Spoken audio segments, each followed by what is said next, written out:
मलिका बिल्कीस, वो रानी जिसके बारे में कहा गया कि वो आधी इंसान और आधी जिन थी।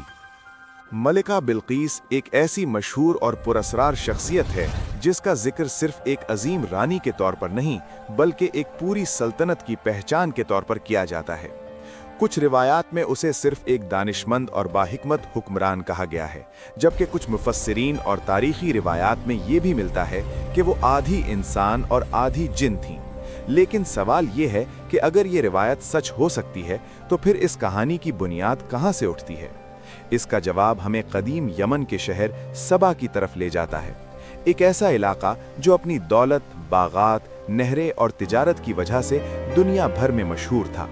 ये ज़मीन ज़ाहिरी तौर पर जन्नत का मंजर पेश करती थी, लेकिन इस रोशनी के पीछे गुमराही का अंधेरा भी छुपा हुआ था, क्योंकि यहाँ के लोग अल्लाह की बंदगी के बजाय सूरज को अपना माबूद समझते थे और हर सुबह सूरज निकलते ही उसके आगे सजदा करते थे।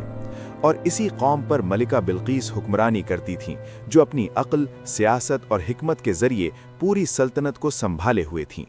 मलिका बिल्कीस की पैदाइश के हवाले से मुख्तलिफ अक़वाल मिलते हैं। कहा जाता है कि उसके वालिद यमन के एक ताकतवर बादशाह थे, जबकि उसकी वालिदा जिन्नों की नस्ल से ताल्लुक़ रखती थीं, और इसी वजह से कुछ रिवायात में ये भी बयान किया जाता है कि बिल्कीस के जिस्म पर जिन्नों जैसी कुछ अलामतें मौजूद थीं। लेकिन ये तमाम बातें कुरानी बयान का हिस्सा नहीं बल्कि ज़्यादातर इसराइली रिवायत और तारीख़ी क़िस्सों से आई हैं। वक्त गुजरता गया और वालिद की वफ़ात के बाद बिल्कीस सबा की तख्त नशीन बनी और अपनी दानिश से एक गुमराह कौम पर अपनी हुक्मरानी मजबूत कर ली। इसी दौर में अल्लाह ताला ने हज़रत सुलेमान अलैहिस्सलाम को नबूवत और ऐसी गैर मामूली बादशाहत अता की जहां इंसान, परिंदे, जानवर और जिन सब एक ही निज़ाम के तहत काम करते थे। एक दिन जब हज़रत सुलेमान अलैहिस्सलाम अपने लश्कर का जायज़ा ले रहे थे तो उन्होंने हुदहुद परिंदे को गायब पाया और सख्ती से फरमाया कि अगर वो बगैर वजह के गैर हाजिर हुआ तो सज़ा का मुस्तहिक होगा। लेकिन जब हुदहुद वापस आया तो वो सबा से एक हैरत अंगेज़ खबर लेकर आया कि वहाँ एक औरत हुक्मरानी करती है जिसे हर किस्म की नेमत हासिल है, मगर वो और उसकी कौम अल्लाह के बजाय सूरज के आगे सजदा करती है। ये सुनकर हज़रत सुलेमान अलैहिस्सलाम ने फैसला किया कि जंग से पहले दावत हक पेश की जाए। चुनाचे उन्होंने एक मुख्तसर मगर वाज़ेह ख़त लिखवाया जो अल्लाह के नाम से शुरू होता था और इताअत और बंदगी की दावत देता था। ये ख़त हुदहुद के ज़रिए सबा के महल पहुँचाया गया। जब मलिका बिल्कीस ने यह ख़त पढ़ा तो वो कुछ देर खामोश रही, क्योंकि पहली मर्तबा उसके सामने एक ऐसी दावत आई थी जो उसकी पूरी सोच, अकीदे और बादशाहत को चैलेंज कर रही थी।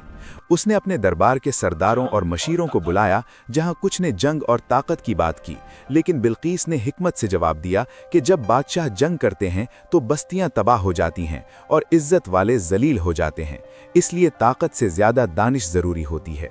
फिर उसने फैसला किया कि हज़रत सुलेमान अलैहिस्सलाम को कीमती तोहफे भेजकर उनके इरादों को परखा जाए।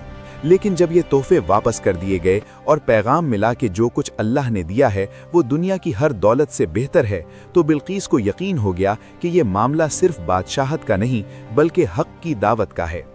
चुनाचे उसने खुद हज़रत सुलेमान अलैहिस्सलाम से मुलाकात का फैसला किया।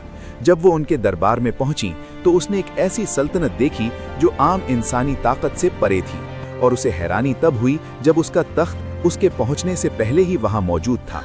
फिर शीशे के महल का मंजर देखकर उस पर यह हकीकत खुल गई कि यह सिर्फ ताकत का नहीं बल्कि इल्म और अल्लाह की कुदरत का मामला है। यहीं पर उसके दिल का गुरूर टूट गया और उसने खुले तौर पर अल्लाह पर ईमान का इजहार कर दिया। और कुरानी बयान यहीं पर ख़त्म होता है, जबकि आधी जिन होने, जिस्म की अलामतें और निकाह वाली बातें ज़्यादातर तारीख़ी और तफसीरी रिवायत का हिस्सा हैं।